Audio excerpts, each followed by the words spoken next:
Waqt intervista fuq One Radio, il-Prim Ministru u mexxej Laburista Robert Abela tkellem dwar l-importanza tkabbir ta' pajjiżna fil-fażi ta' tranzizzjoni ekonomika għalli ma jistax ikun hemm progress soċjali jekk ma jkunx hemm tkabbir ekonomiku u dan jista' jilħaq l-aspirazzjonijiet tan-nies. Il-Prim Ministru sostna li pajjiżna irid jikber fis-setturi importanti li permezz tagħhom tgawdi s-soċjetà. U pajjiżna irid jibqa' jikber ekonomikament. Semmi li pajjiż wieħed madwar id-dinja kollha li ma jaspirax li jkollu tkabbir ekonomiku. Tgħidli għaliex din l-enfasi fuq it-tkabbir ekonomiku li jagħmel fuqha kull pajjiż.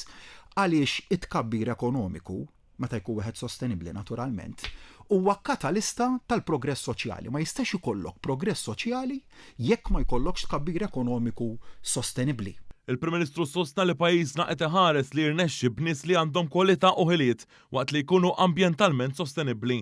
Bl-enfasi dwar dan i l-edukazzjoni u t-taħriġ biex aktar Maltin jieħdu l-opportunitajiet li hemm f'xogħlijiet li għandhom pagi b'saħħithom. Itkabbir fejn ara jiena f'dak is-setturi li jipproduċu joffru karriri aħjar u meta ngħid karriri aħjar huma dawk li jagħtu salarji aħjar, dak li jagħtu kundizzjonijiet ta' xogħol li huma aħjar.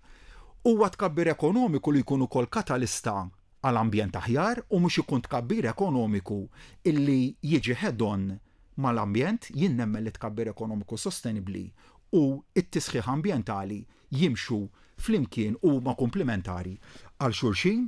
Fost is-setturi li semma l-Prim Ministru li se jkompli jinvesti fihom hemm it-teknoloġija, il-gaming u startups ta' kwalità. Hawnhekk il-Prim Ministru innota li bil-kontra tal-Gvern, il-Partit Nazzjonalista qed jagħmel attakki fuq setturi li qed tissaħħu u jkabbru l-ekonomija.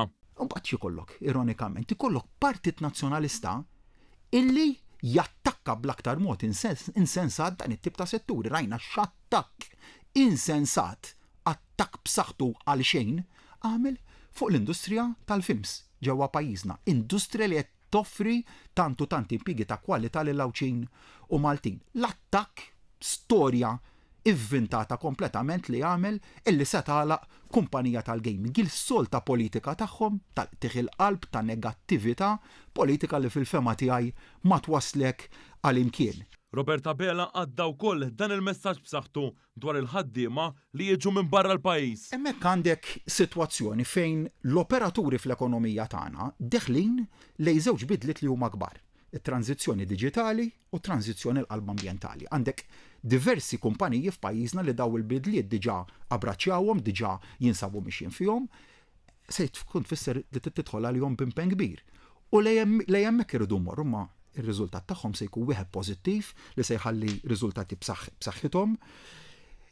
Però dawk li ma jabbraċċawx dawn il-bidliet, allura mbagħad irrid nibgħat żewġ messaġġi. L-investituri li se jkunu qed jimxu lejn dik id-direzzjoni, lejn it-taħriġ tal-ħaddiema lejn kundizzjonijiet tax-xogħol aħjar, lejn il-kwalità, lejn investiment fit-teknoloġija, lejn it-tranzizzjoni ambjentali, lejn tranzizzjoni diġitali, hemmhekk se jsibu gvern li huwa totalment warahom kif dejjem konna, nimbuttaw il-qudiem bl-inċentivi, nagħtu l-kuraġġ, nagħtu dak is-sostenn illi huwa meħtieġ, però mill-banda l-oħra lil dak l-operaturi fis-suq tagħna illi mhumiex lesti li jimxu ma' din id-direzzjoni strateġika ekonomika u se jinjoraw din id-direzzjoni u se jibqgħu jiffukaw il-mudell tax-xogħol tagħhom fuq ġib kemm tiflaħ ħaddiema barranin u malli tiġba minnhom ibagħthom lura il-barra mill-pajjiż. Hemmhekk se ngħid li l-pożizzjoni se tibqa' li se nibqgħu nieqfu kif diġà din nagħmlu lil dawn l-operaturi.